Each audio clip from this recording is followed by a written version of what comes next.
Hey guys, TX Griller here. Today we're going to walk through a couple of steps on if your grill's not getting power to the controller. I've gone ahead and I've disconnected the controller. So the very first step that we're going to do is we're going to plug our grill into a ground faulted outlet. Alright, we've got our GFI outlet. I'm going to go ahead and plug the Woodcreek, Cuisinart Woodcreek in. As you can tell, I didn't hear a beep. So let's go ahead and go over to the controller. And we're going to turn the controller on. As you can see, nothing lights up. So we're not getting, something is causing to not get power to this controller right here. So now we're going to go over the steps on what could cause that to happen. Go ahead. So the first thing to check is our GFI outlet. I can tell here by looking at the green light that this is working properly. If you have an older GFI outlet, one thing to do is to make sure that it hasn't been tripped, because that would cause you not to get power. Another thing is to plug in a hair dryer or other appliance just to make sure your GFI outlet is working properly. Alright, the first step, we're going to go ahead and unplug the unit to make sure there's no power to it. And the first thing that we're going to look at for a grill that's not getting any power to the controller is to check the fuse. So I'm going to unscrew the fuse, and I'm going to look at the fuse, which, as you can see here, this fuse is fine. So I'm going to reinstall the fuse back and make sure it's nice and tight.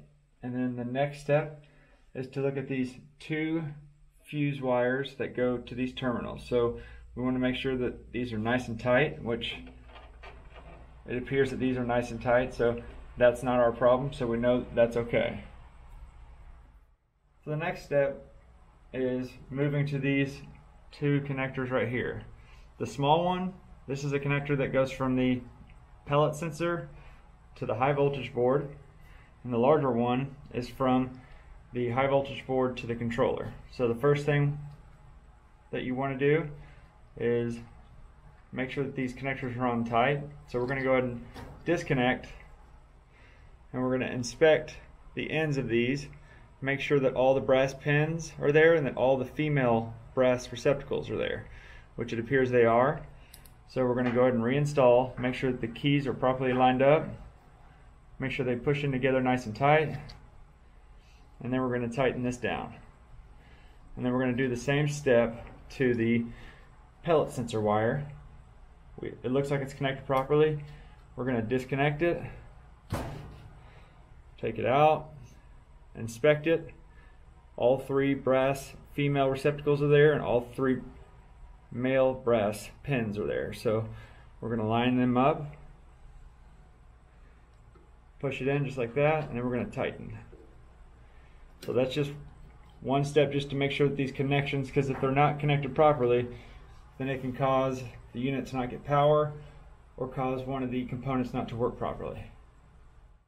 Okay, this next step, we're going to go ahead and plug the unit back in, and we're going to move to the pellet sensor, which is right here, and we're going to cover the pellet sensor with our finger and then go underneath and see if there's a red light. I'm going to go ahead and remove my finger and you'll see it turn off. Now I'm covering it again, covering it again. So if there's a red light there, then we know that the high voltage board is working properly. If there's not a red light there when you're covering the pellet sensor, then you found your issue, which is the high voltage board. Okay, we've gone ahead and unplugged the power, and the next thing we're going to do is we're going to check our controller, which we're going to remove the 4 screws that hold the controller in place.